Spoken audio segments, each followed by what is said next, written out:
بسم الله الرحمن الرحيم. الحاقة ما الحاقة وما أدراك ما الحاقة كذبت ثمود وعاد بالقارعة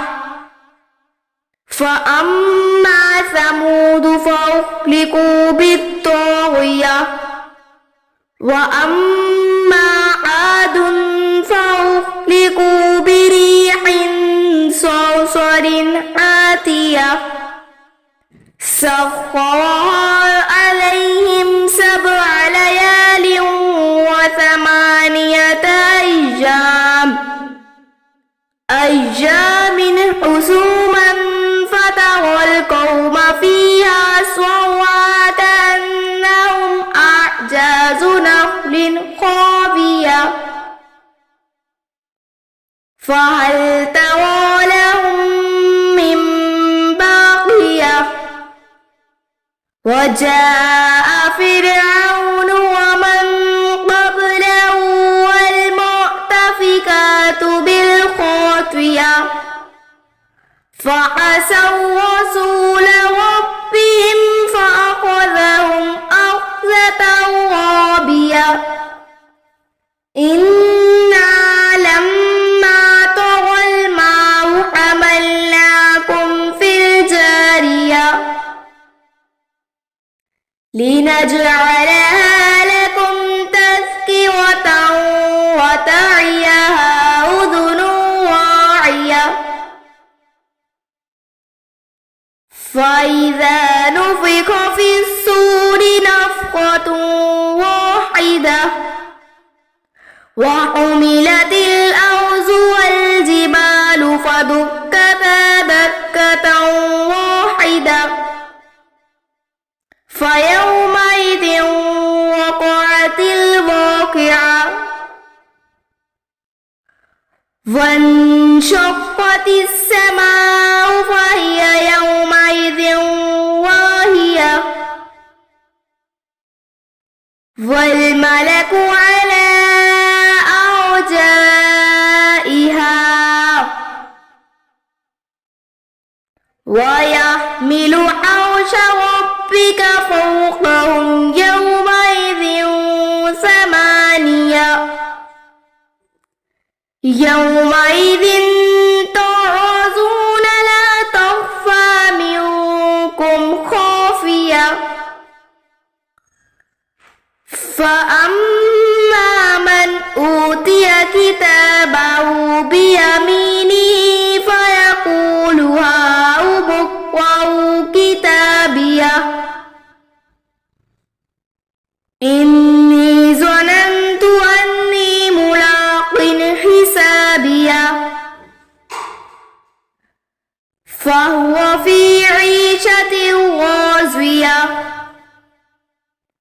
في جنة عالية قطوفها دانية كلوا واشربوا هنيئا بما أسلفتم في الأيام الخالية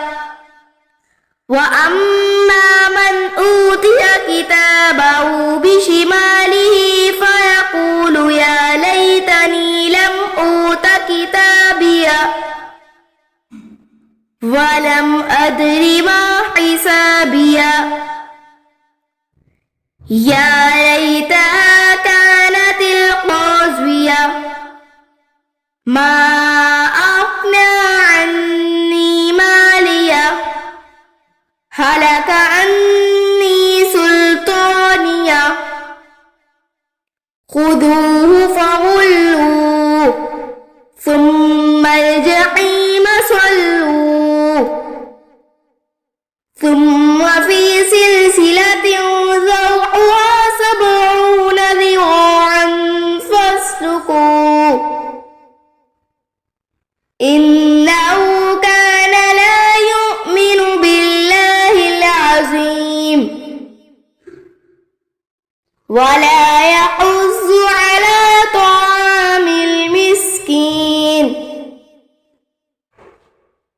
فليس له اليوم هاهنا حميم ولا طعام إلا من غسلين لا يأكله إلا الخاطئون فلا أقسم بما تبصرون وما لا تبصرون إنه لقول رسول كريم وما هو بقول شاعر قليلا ما تؤمنون ولا بقول كاهن قليلا ما تذكرون تنزيل من رب العالمين ولو تقفل علينا بعض الأقاويل لأخذنا منه باليمين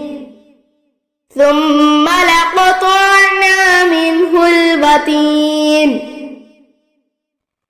فما منكم من أحد عنه حاجزين وإنه لتذكرة للمتقين